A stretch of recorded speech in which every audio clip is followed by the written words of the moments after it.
ginagawa mo? Ayaw eh. Nako, mamaya na yan. Andyan na yung mga kapuso natin. Oh. Ako po si Doc X. Ano naman po si Doc Y. Doc Y, tignan mo sila oh. Oh! Dali ah. Oh! Wala akong nakikita dito sa gadget ko. Tinan mo. Dito, ang linaw eh. Tignan mo. Ano ba yan? Ganito kasi sa manual, Doc Y. Tingnan ko nga. Pindutin mo lang yan. Okay. Tapos i-focus mo lang. Tatapat lang. Oo, Doc Y. Iyon! Kita ka na, Doc. Tingnan nga natin mas maganda. Ayun yung mga katutubo. Kanina hindi ko Tama. nakikita yan. Tingnan mo yung isang katutubo na yun, oh. May pinapahid sa ngipin niya, Doc Y. Sandali, adjust ko to, ah. Ay, oo, parang buhangin, Doc X. Tingnan mo. Nako, buhangin. Masyado naman yung ginagawa ng ating katutubo doon, yung ating kapuso. Tingnan mo. Oo, Nagagasgas na ang kanyang ipin. Tama ba naman yan? Tingnan mo. Kaya siguro nagkakaroon ng problema yung kanilang mga ipin. Tama Isa ka, yan. Doc Y. Isa yan. Mga kapuso, napanood nyo kanina kung paano nila ginawa yung paglinis ng ipin nila. Iwasan po natin yun dahil magagasgas ang ating mga ngipin doon. Para lang yung papel de Lea. Tama ba yan, Doc X? Tama, Doc Y. Ayan, kaya iwasan natin paggamit ng anumang medyo abrasive or yung parang medyo malalaking butil para ikaskas sa ipin natin. Masisira at mauubos yan, kapuso. Kaya, Doc Y, halis muna ako at may susunduin ako at may makakasama tayo. Iwanan mo na naman ako. Saglit lang. Doc Y, Oh, ito yung bisita natin, si Marvin. mga kapuso, tamang-tamang dating ni Kuya Marvin. Isa po siyang dental technician. Tutulungan niya kami para magawa natin ng mga denture dyan sa katutubo at kapuso nating Tulgao. Tara, samahan niyo kami. Pupuntahan namin nila Kuya Marvin at ni Doc X.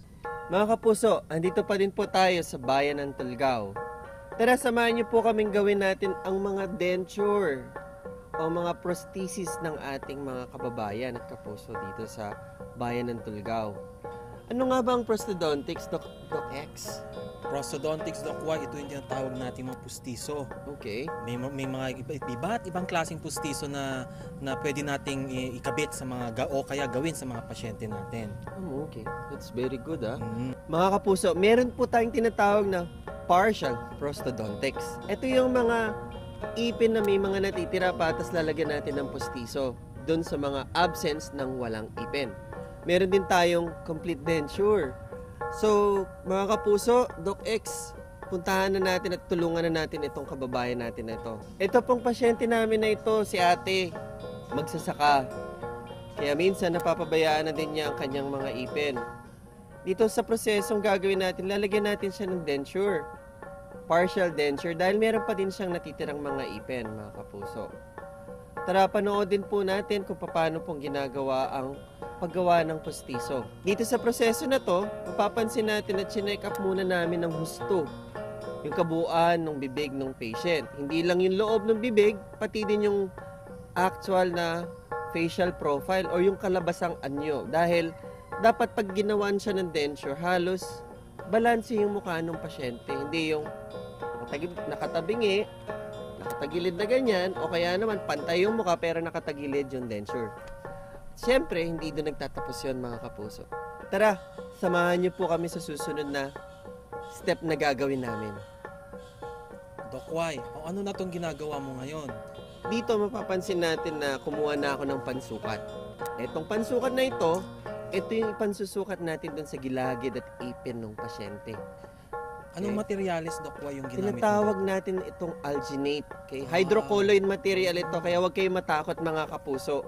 So, safe tayo dyan, mga kapuso. Alam namin na karamihan ng mga pasyente, makita at maamoy pa lang yung materyales na ito, na tinatawag nating alginate, nasusuka na. Pero meron tayong mga makabagong technology na tinatawag nating merong scent or meron ng amoy at kakaiba na din po yung lasa ng alginate. Ito po yung ginagamit natin ngayon dun sa pasyente natin, Doc X. Oh, may flavor na. May flavor na. Kaya nung naamoy pa lang ng pasyente yan at sinukat natin, hindi nasuka yung pasyente. That's very good, diba? Medyo nababago natin yung perception nila. Oo. Ayan, Doc X. Napapansin natin na tapos na tayong sumukat. So pagkatapos natin sumukat dito, Doc X, kailangan nating ibigay ito sa ating kasamang dental technician, si Technician. Kuya Si Marvin. Marvin. Oo. Okay. Kay Kuya Marvin na yan para buhusan niya yung Yung sinukatan sukat. na. Mm.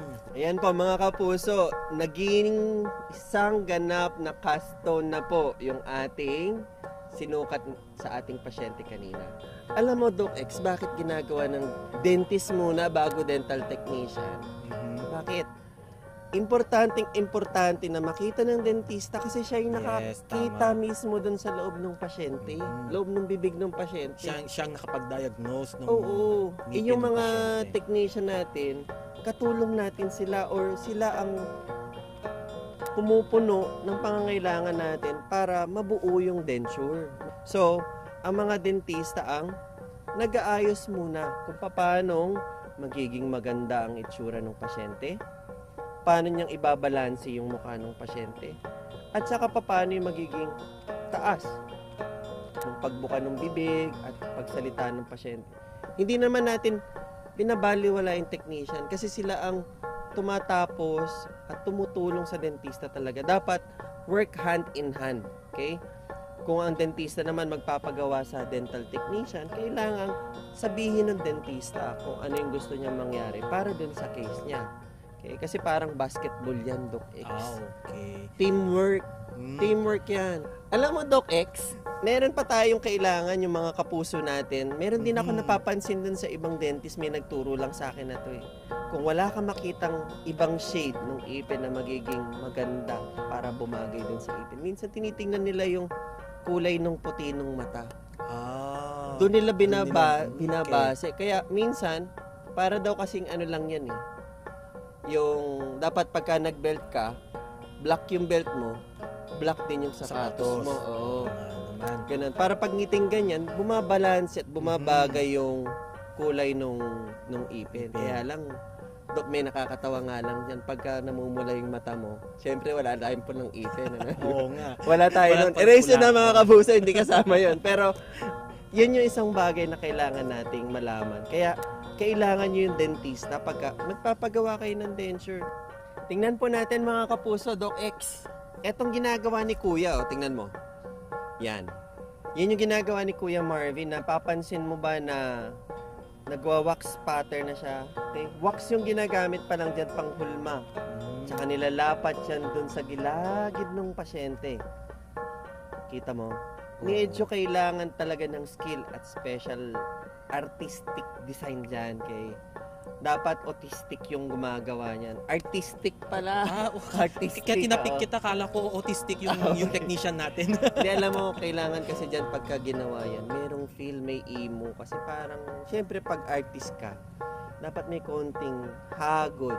Yung hagod kasi na yun na, meron mang hagod yung ibang technician, pero kung wala silang hagod na katulad ng, may hagod ng pagmamahal ba dun sa pustiso. Piso. Kita mo. Kaya minsan pag suot nila nung pasyente yung ipin, ngiting-ngiti dahil kakaiba yung hulma. Pagkatapos niyan, mapapansin natin, ginabi na tayo. Ginabi na din si Oo. Kuya.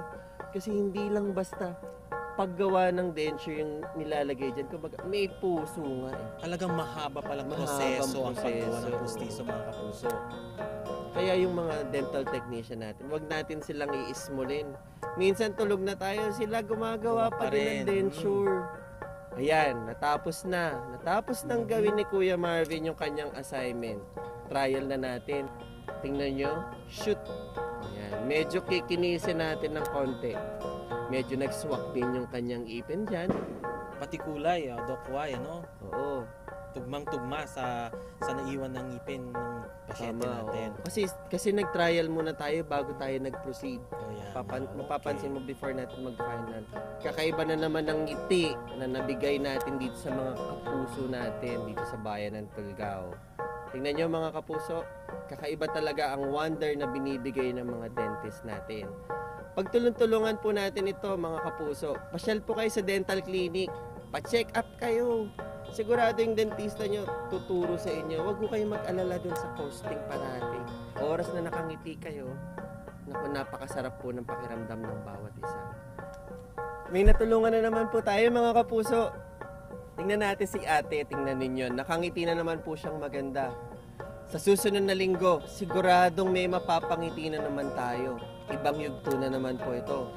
Okay, abangan po ninyo. Tama ba yan? Tama, Doc Y.